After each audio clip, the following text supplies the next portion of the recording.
जय भीम मित्रांनो. तर आता आपण चाललोय सकाळी जोतला. सकाळी रात्री आम्ही जाऊन आलतो विश्रांतवाडीला, तर तुम्ही तो व्हिडिओ बघितलाच आपण.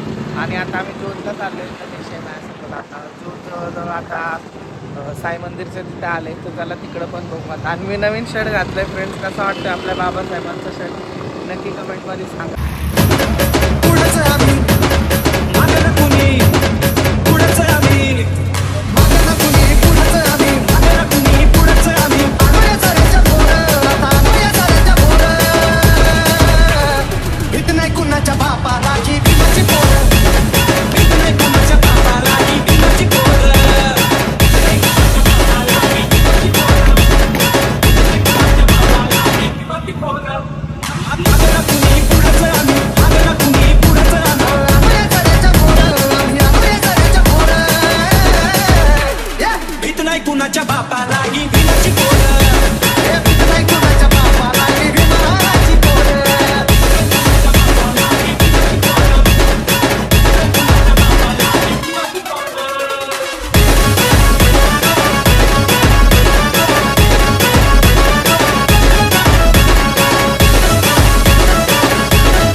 HRK.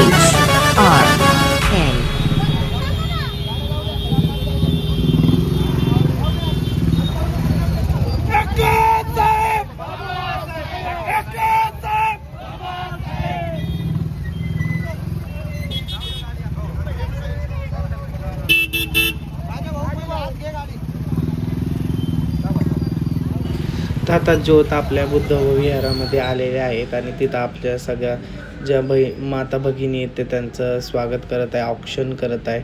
आणि आता बघा आपल्या बाबासाहेबांच्या प्रतिमेला हार घालत आहे आणि आता आपली सामूहिक वंदना होईल आणि त्यानंतर आपलं प्रार्थना होईल.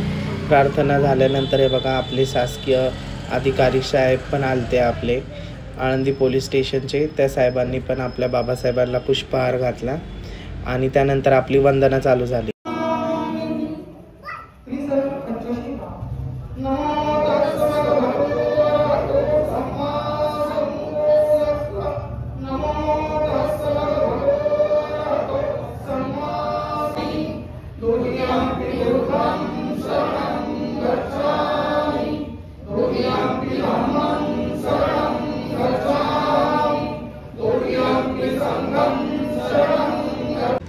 त्याच्यानंतर आम्ही शासकीय कार्यालय आळंदी नगर परिषद येथे पण गेलो होतो. तिथं पण दरवर्षीप्रमाणे ह्यावर्षी पण डॉक्टर बाबासाहेब आंबेडकरांची 134वी जयंती साजरी केली होती. त्यानिमित्ताने आम्ही सर्वजण तिथे गेलो होतो व आपले CO साहेब पण होते.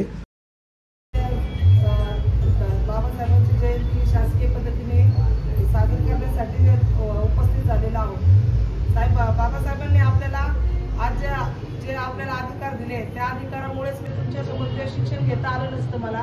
हे जे जेवढे अधिकार दिले ते सगळं आपण त्या अधिकारांचा आपण अभ्यास केला पाहिजे.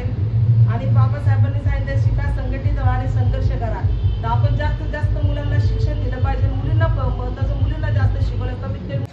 तर बघितलं आता पण सगळं झालेलं आता जयंतीचं. आता संध्याकाळीची तयारी चालू इकडं बघा, तुम्हाला दाखवतो. तर बघा इथं संध्याकाळची तयारी चालू आहे. आणि तुम्हाला आजचा व्हिडिओ आवडला असेल तर नक्की लाईक करा, शेअर करा आणि कमेंटमध्ये नक्की जय भीम लिहा. भेटूयात असेच ब्लॉग घेऊन. नेक्स्ट व्हिडिओ आपला येणार आहे आपल्या जयंतीचा, तो पण नक्की बघा फ्रेंड्स. भेटूयात पुढच्या व्हिडिओमध्ये. बाय.